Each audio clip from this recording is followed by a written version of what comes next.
प्यारे बच्चों, आप सभी लोगों का हमारे YouTube चैनल में स्वागत है। कल हम लोग बेसिक देखे थे लाल बटे कका, जैसा कि हम बताए थे कि साइन के लिए, कास के लिए, टेन के लिए, कॉट के लिए, सेक के लिए, कोसेक के लिए बताए थे। आज हम लोग कक्षा 10 का प्रश्नावली 8.1 का पहला सवाल बोर्ड पे लिखा गया है, इसको हम लोग सॉल्व करने का प्रयास करते हैं। आइए प्रश्नावली को देखते हैं। क्वेश्चन नंबर 1 है कि त्रिभुज ए बी सी में जिसका कोण बी समकोण है, समकोण का मतलब 90 अंश है, ए बी बराबर दिया गया है 24 सेंटीमीटर और बी सी बराबर दिया गया है 7 सेंटीमीटर। निम्नलिखित का मान ज्ञात कीजिए। क्या क्या हम लोगों को ज्ञात करना है? साइन ए, कास ए, दूसरा ज्ञात करना है साइन सी, कास सी। ये प्रश्न है। अब हम लोग बनाने जा रहे हैं एक समकोण त्रिभुज। प्रश्न में कहा है ए बी सी। यहाँ हम लोग देखें एक समकोण त्रिभुज बनाएं ए बी सी।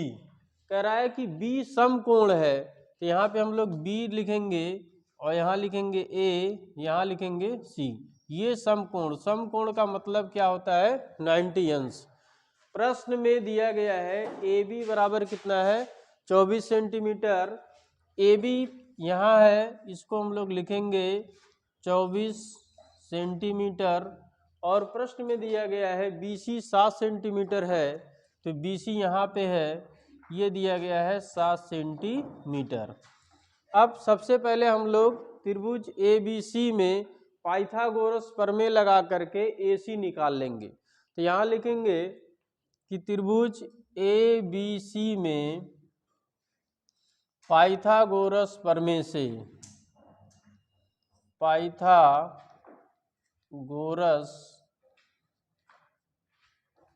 प्रमेय से, पाइथागोरस प्रमेय हमने कल बताया भी था और सभी लोग जानते भी होंगे, कक्षा 9 से ही रिलेटेड है पाइथागोरस प्रमेय कि कर्ण का वर्ग यानी कि AC का वर्ग बराबर होता है आधार का वर्ग AB का वर्ग प्लस लंब का वर्ग यानी कि BC का वर्ग।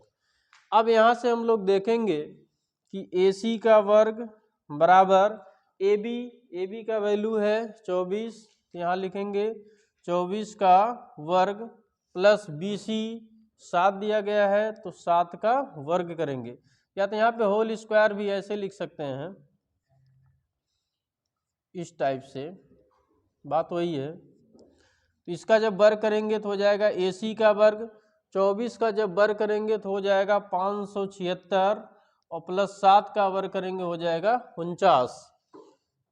तो AC का वर्ग बराबर 576 में 49 जोड़ेंगे तो हो जाएगा 625। AC बराबर 625, ये वर्ग इधर जाएगा तो हो जाएगा वर्गमूल।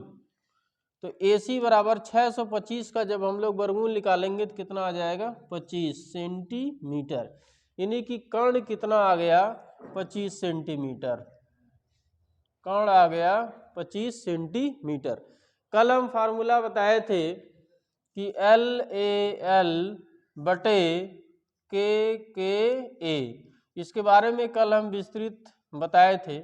ये साइन होता है, कास होता है, टेन, कॉट, सेक, कोसेक बताया गया था। अब इसमें पहला हमको निकालना है साइन ए और कास ए। यहाँ से हम लोग देखें पहले के लिए कि साइन ये वाली एंगल है, यहाँ हम लोग थीटा अगर कहते हैं तो थीटा और ए कहते हैं तो ए। अब यहाँ साइन ए निकालना है, साइन ए। तो साइन के लिए जैसा कि यहाँ बताए थे कि लंब बटे कर्ण, तो लंब कितना है 7 और कर्ण कितना है 25, तो साइन ए का मान हो जाएगा 7/25। साइन ए का मान कितना हो जाएगा? 7/25।